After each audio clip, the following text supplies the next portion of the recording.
people we got on the place now are people that's been here a long time. Really, over here, we could just tell all 10 families, I say, just to leave. Joe, that one of the good niggers from Mississippi went up to Washington.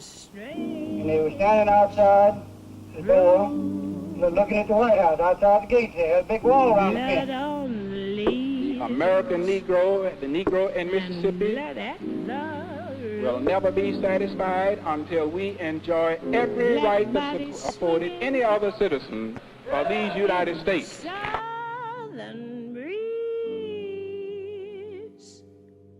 strange fruit hanging. So my name's Robbie Luckett. I'm a professor of history here at Jackson State. I've been on the faculty for 15 years at JSU. I'm a civil rights historian by training. I teach civil rights history, African American history. I research and write about it with a specialty and focus on Mississippi. So white motorists would use John R. Lynch Street as a thoroughfare to cut through their campus to get to downtown. And by the 1960s, they became pretty notorious for threatening our students, for shouting racist epithets, for throwing things out car windows at students, for one day hitting a young student whose name was Mamie Ballard. Dr. Mamie Ballard Crockett, today she's still alive, she survived, but that would lead to a series of protests by our students demanding that John R. Lynch Street be closed off through our campus. John R. Lynch Street, named for a black man, former slave who became a U.S. congressman from Mississippi during Reconstruction. They wanted the street closed. Students should be safe walking across our campus. And so these protests would go on for 6 years. And the tenor of those protests changed. They become more vehement, they become more adamant as the civil rights movement itself evolves and changes over time, evolving from what we think of in the early 1960s as sit-ins and freedom rides and what's called direct action nonviolent protests to the Black Power movement. Black Power, an idea that gets coined in Mississippi in 1966 by Willie Ricks and Stokely Carmichael during the March Against Fear. Those protests are vehement, but they're not violent. They are demanding. They have a different tone, a different tenor, but they certainly are not violent. Now, 1970, someone, we don't know who, stole a dump truck. They parked that dump truck in the middle of John R. Lynch Street and they set it on fire, which was a very effective means of closing John R. Lynch Street through the middle of our campus. Fire department came, they put the fire out. Nothing else happened. That night, in the middle of the night, almost at midnight on Thursday night, May the 14th, 1970, Jackson Police and Mississippi Highway Patrol members marched on our campus in full riot gear.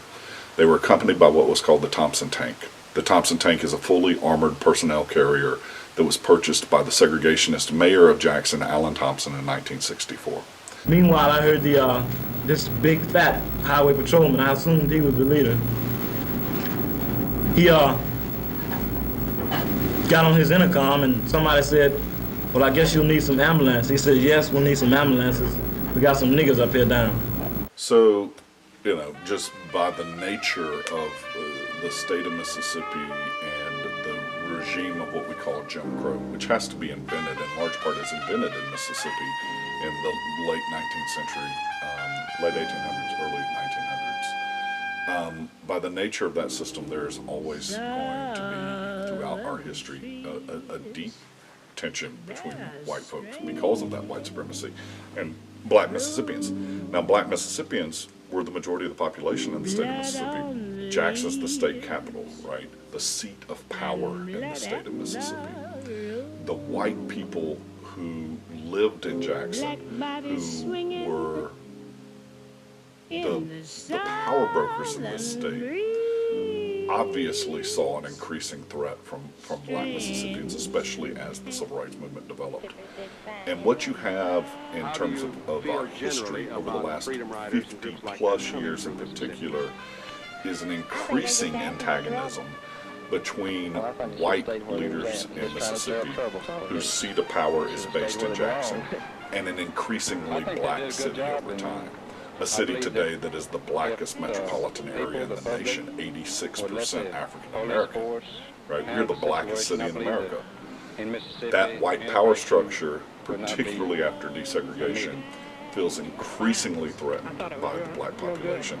And they're increasingly, these white leaders politicians, but not just politicians, political, religious and business leaders, they're increasingly finding ways to attempt to undermine its own capital city, the state's own capital city, and the black people who live here. Results from integration south, or under segregation, there was no such disturbance as this.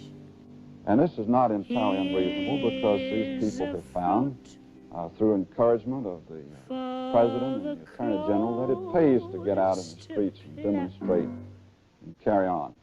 And I would predict that if the Civil Rights Bill is passed, it will mean further, more violent demonstrations. White flight in Jackson, white flight in Mississippi is tied directly to Brown versus Board of Education. Once they began integrating the school systems and integrating the rest of the city and the rest of the state, you'll start to see the development of resistance to this with things like the White Citizens Council. In the early 50s, you actually start to see the first basis of this when you start looking at the schools, where you start to see the creation and formation of private schools across the state. They double from about 100 and something to over 230 to roughly 260 by the 1960s and 70s. And that's because they knew that they could create these schools which were based around segregation. You've got people like state officials who actually went to these segregation schools. You've got a former governor who is from one of these segregation schools. But once you start to see black people integrating into the actual school system, predominantly starting in the 1960s and then the 70s, the earliest ones being in the 60s, you'll see that the first vestiges of white flight go to these academies around town. There's also what they start to develop is what they call school choice, allowing residents of Jackson, white residents, to choose which schools they go to. So once they do this, it also starts to allow for those public monies to start going to private institutions, which are segregation institutions, even if they aren't necessarily that today. There's at least 3 of those in town which still exist today. The question has been asked, when is this going to end? Tonight we're telling you, it ends when we get what the Constitution says we are entitled to have, our civil rights.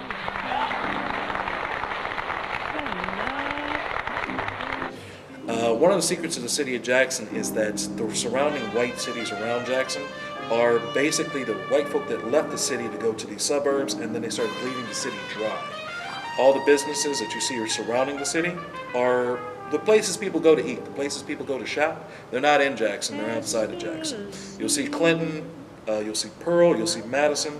They'll put all of their businesses on the border of the city, so black people of Jackson and the few white people who are still living here can go spend their money in those towns and then go back home. It's one of the systems that the state's basically developed by supporting these other places and defunding the city so that they can kind of show, 1, they hate black Democrats, and 2, they want to show the concept that black people are not qualified or capable of actually running their own stuff. It's important to me that Marshall's Music and Bookstore exists, but it must exist with a purpose, and it always has.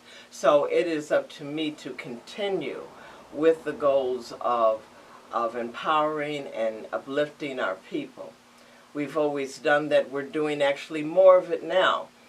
I'm in my 17th year here at Marshall's Music and Bookstore, and what we've added is that half of the bookstore now relates to books of black culture and black history.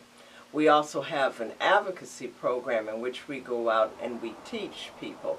We teach children, we teach adults, we teach elders.